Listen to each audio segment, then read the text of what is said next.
Excuse me, social it's a structure. decision. Excuse me, Your Excellency, how it is possible to sustain the budgetary The system. the budget Let me explain what happened, right? spendings, the budgetary spendings in education and hold on, I'll get there in a sanitation. second, right? Now, on top of that, right? Here's the taxes we do not have in Georgia. We do not tax interest income from banks and bonds. We do not tax dividend income.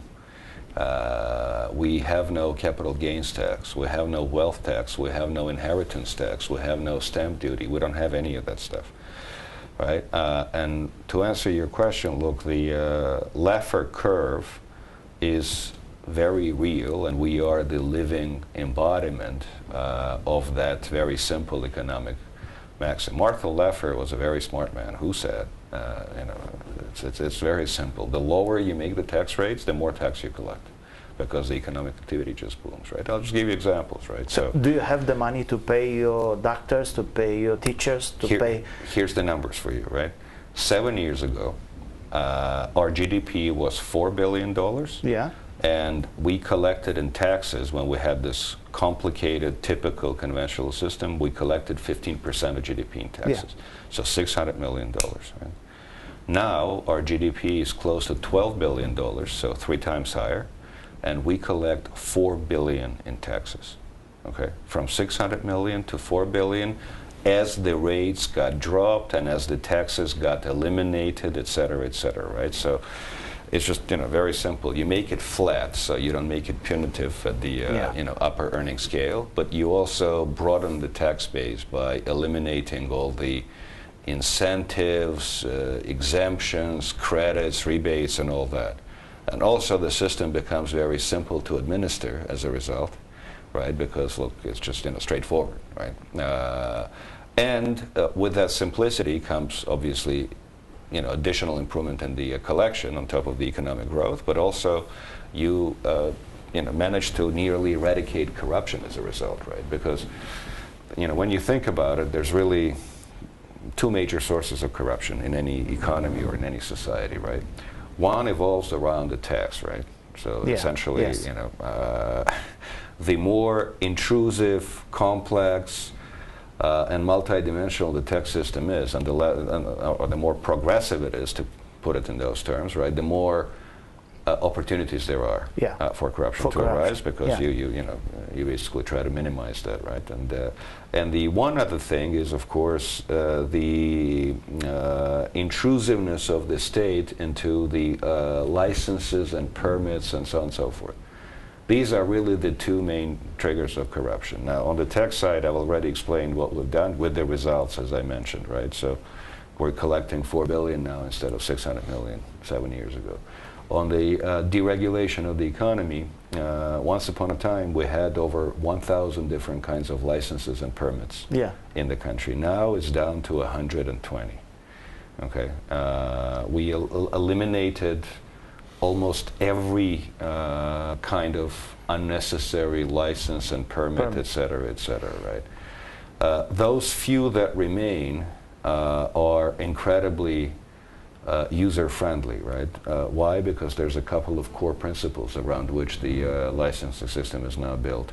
One is the one-stop shop, or the single window, right? Yeah. Let's say if you apply for a construction permit, and even in Georgia, you still have construction permits, right? But you apply to one place with one set of documents, and you interact with the state once.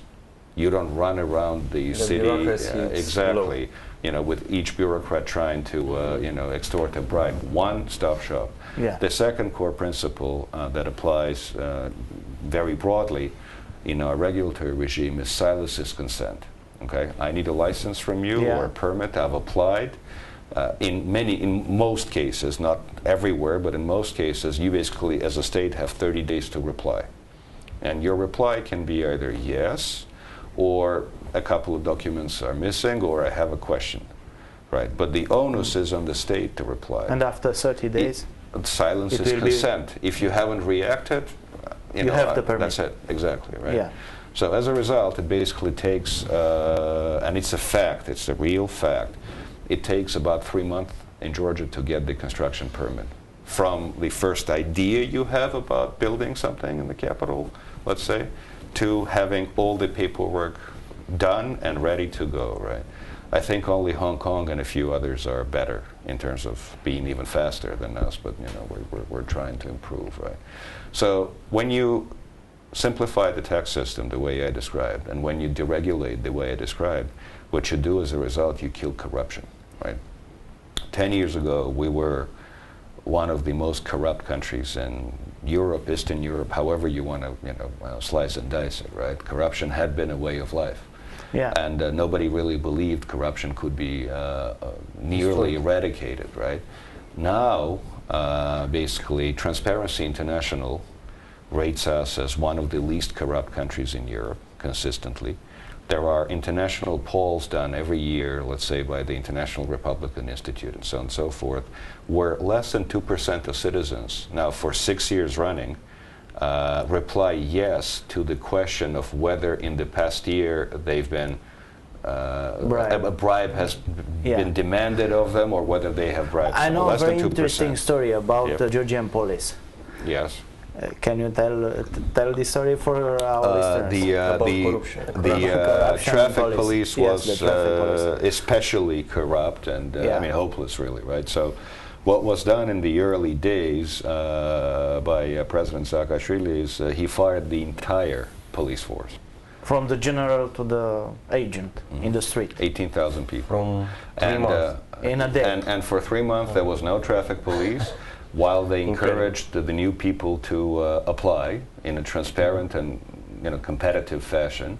And yeah, I mean the entire traffic police has been rebuilt on that basis, and these are people who get paid well, who have and enjoy enormous trust in the population. I think the police now is as highly trusted as the church. These are probably the two most trusted institutions in the country, with like 82% trust ratings or something. Police. The police and the traffic church. police. Yeah. Well, all the police in general, but that particular episode started with the traffic police, but the same approach applies everywhere. And they're highly paid. They're proud of their work. Maybe the church is not very happy with this. No, I don't think it matters. It's just I think it's just a useful benchmark to see, right? Because you rarely see that, and that applies. I mean, that logic can apply to just about any place on this planet, right? There's nothing peculiarly or specifically Georgian about what I'm telling you, right? It's just we had our backs against the wall. The country was not working. There was a popular mandate for the president to instigate all these reforms, and he used that mandate not simply decisively, but in all these areas, concurrent improvements were made, you see? And that's what's produced this economic miracle of Georgia, right? With 9, 10, 12% growth rates. Because, if, for example, you take, labor code and spend 2 years just reforming that, and then the next 2 years you spend on reforming the customs regime, right, and so on and so forth. And then the police. And whatever, right? I mean, that incrementalism, when you're starting from that situation, doesn't really work. And the fatigue sets in, and the cynicism, etc., right? So as hard as it may sound, you really have to do all these key things concurrently, because that's when you achieve the results, right? And when you achieve the results, actually, the population does see and does notice.